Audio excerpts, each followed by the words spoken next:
Hello, friends and family. This is Angie from Rock of Ages with a word of encouragement, and I hope it blesses you as much as it has blessed me. And it's about worship and being free to worship and being set free to worship, because God seeks that kind of worshiper, the one that worships in spirit and in truth, and He desires that. And let me tell you what He tells Moses in Exodus chapter 9, verse 1. He says this: "Then the Lord said to Moses, go to Pharaoh and say to him, this is what the Lord, the God of the Hebrews, says. Let my people go so they may worship me." God desired His children to worship Him, but they were slaves in Egypt, and He had to take them out of that place. And God desires you to worship Him. But sometimes we allow circumstances to raise up pharaohs in our lives. Pharaohs in the form of anxiety, of depression, of confusion, of anger, of unforgiveness, of sadness, of doubt.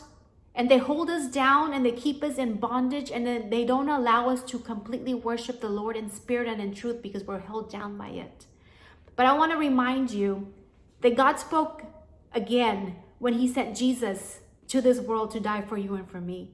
When Jesus died on the cross, He defeated the enemy and all of his lies, all those lies that bring up anxiety in our lives, that bring up depression and unforgiveness, that hold us down. But when Jesus died on the cross, He tells that, let my child go, that he or she may worship me. God has defeated your depression and your anxiety and your stress.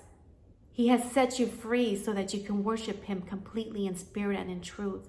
So when a circumstance arises and a situation is thrown at you that you did not expect, God tells us to continue to thank Him and praise Him and worship Him even through the circumstance, because that is His will for you.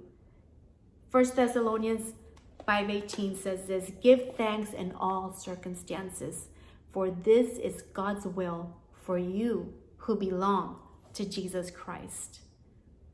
So I hope this message blesses you. If you're being held down by something brought on by a situation or circumstance, if we're living in something right now, don't allow depression or stress or anything hold you down from God's worship.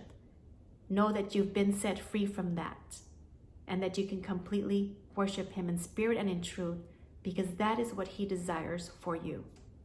Be blessed. Have a wonderful day.